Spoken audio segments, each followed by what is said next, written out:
कहानी है उत्तर प्रदेश के एक छोटे से गांव की, जहां लोग मेहनत करके अपना पेट पालते थे। कोई खेतों में काम करता था, कोई सब्जी बेचता था, तो कोई चाय का ठेला लगाता था। उसी गांव में एक मशहूर ढाबा था, रहीम स्पेशल ढाबा। ढाबे का मालिक था जग्गू सेठ। लोग उसे उसके असली नाम से कम और सेठ जी कहकर ज्यादा बुलाते थे। उसके ढाबे पर चिकन मसाला और तंदूरी रोटी बहुत मशहूर थी। एक दिन एक बूढ़ा आदमी भूखा प्यासा ढाबे पर आया। बेटा, 2 दिन से कुछ नहीं खाया। थोड़ा खाना मिल जाता तो भगवान तुम्हारा भला करता। अरे यहाँ कोई मुफ्त का लंगर नहीं चलता, पैसे हैं तो खाना मिलेगा। तभी वहाँ बैठा एक युवक सब सुन रहा था। उसका नाम था रहीम। सेठ जी रहने दीजिए, काका का खाना मैं दे देता हूँ। रहीम बूढ़े आदमी को खाना खिलाता है। बूढ़ा आदमी दुआ देकर वहाँ से चला जाता है। बेटा, तुम्हारा दिल बहुत बड़ा है, भगवान तुम्हें बहुत आगे ले जाएगा। कुछ देर बाद रहीम सेठ से कहता है, सेठ जी, अगर काम हो तो मैं यहाँ नौकरी करना चाहता हूँ। तुझे खाना बनाना आता है? जी सेठ जी, बचपन से होटल में काम किया है। ठीक है, कल सुबह से आ जाना। अगले दिन सुबह सुबह रहीम ढाबे पर पहुंच जाता है। वो पूरे मन से चिकन बनाता है। जैसे ही चिकन की खुशबू गांव में फैलती है, लोग ढाबे पर आने लगते हैं। ढाबा ग्राहकों से भर जाता है। वाह, आज तो चिकन का स्वाद ही अलग है। ऐसा स्वाद तो पहले कभी नहीं आया। शाम तक सारा खाना खत्म हो जाता है। वाह रहीम, आज तो ढाबे की कमाई दोगुनी हो गई। सब आपकी कृपा है सेठ जी। कुछ दिन ऐसे ही गुजरते हैं। रहीम की वजह से ढाबा खूब चलने लगता है, लेकिन सेठ बहुत लालची था। एक दिन रहीम हिम्मत करके कहता है, सेठ जी, मैं सुबह से रात तक काम करता हूँ, अगर थोड़े पैसे बढ़ा देते तो अच्छा होता। इतना सुनते ही जग्गू सेठ का चेहरा बदल जाता है। अरे 2 दिन काम क्या कर लिया, अब ज्यादा पैसे चाहिए? तुम लोगों का पेट कभी नहीं भरता। सेठ जी, मैं सिर्फ मेहनत का हक मांग रहा हूँ।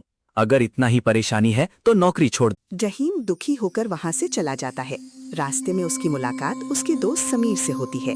क्या हुआ भाई, इतने परेशान क्यों हो? सेठ ने नौकरी से निकाल दिया, तो खुद का ढाबा क्यों नहीं खोल लेता? तेरे हाथ में तो जादू है। रहीम सोच में पड़ जाता है। अगले दिन वो गांव के एक साहूकार के पास जाता है। मुझे कुछ पैसे उधार चाहिए। कितने? 80,000 रुपए। ठीक है, लेकिन 1 महीने में ब्याज समेत लौटाने होंगे। मैं मेहनत करके सब चुका दूंगा। रहीम पैसे लेकर छोटा सा ढाबा खोल लेता है, रहीम चिकन कॉर्नर। पहले ही दिन ढाबे पर भीड़ लग जाती है। अरे, यहाँ तो आधे दाम में स्वादिष्ट खाना मिल रहा है। अब हम रोज यही खाएंगे। धीरे धीरे पूरे गांव में रहीम के ढाबे की चर्चा होने लगती है। उधर जग्गू सेठ का ढाबा खाली रहने लगता है। सब उस रहीम की वजह से हो रहा है। वो गुस्से में रहीम के ढाबे पर पहुंचता है। तूने मेरा धंधा खराब कर दिया। सेठ जी, मैंने कुछ गलत नहीं किया। लोग वहाँ जाते हैं जहाँ सम्मान और अच्छा खाना मिलता है। पास खड़े लोग भी बोल पड़ते हैं, सेठ जी, गलती आपकी है, आप लोगों से ठीक से बात नहीं करते। जग्गू सेठ गुस्से में वहाँ से चला जाता है। कुछ दिनों बाद साहूकार अचानक रहीम के पास आता है। मुझे तुरंत पैसे चाहिए, जल्दी लौटाओ। लेकिन अभी तो समय बाकी है, मुझे कुछ नहीं पता। 2 दिन में पैसे चाहिए। रहीम बहुत परेशान हो जाता है। ये बात गांव वालों को पता चल जाती है। तभी वही बूढ़ा आदमी जिसे रहीम ने मुफ्त में खाना खिलाया था, गांव वालों के साथ वहाँ आता है।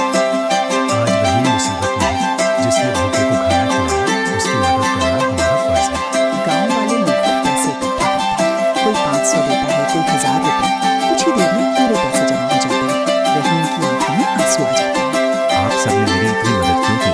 क्योंकि तुमने हमेशा सबका दिल जीता है। रहीम साहूकार के पैसे लौटा देता है। धीरे धीरे उसका ढाबा पूरे इलाके में मशहूर हो जाता है। उधर जग्गू सेठ का लालच और खराब व्यवहार उसके ढाबे को बंद करवा देता है। रहीम, मुझसे गलती हो गई। मैंने हमेशा पैसों को लोगों से बड़ा समझा। गलती इंसान से ही होती है सेठ जी। अगर इंसान बदल जाए तो सब ठीक हो सकता है। इसके बाद दोनों मिलकर काम करने लगते हैं और गांव में खुशी से रहने लगते हैं। मीठी बोली और अच्छा व्यवहार इंसान को वहां पहुंचा देता है जहां सिर्फ पैसा कभी नहीं पहुंचा सकता।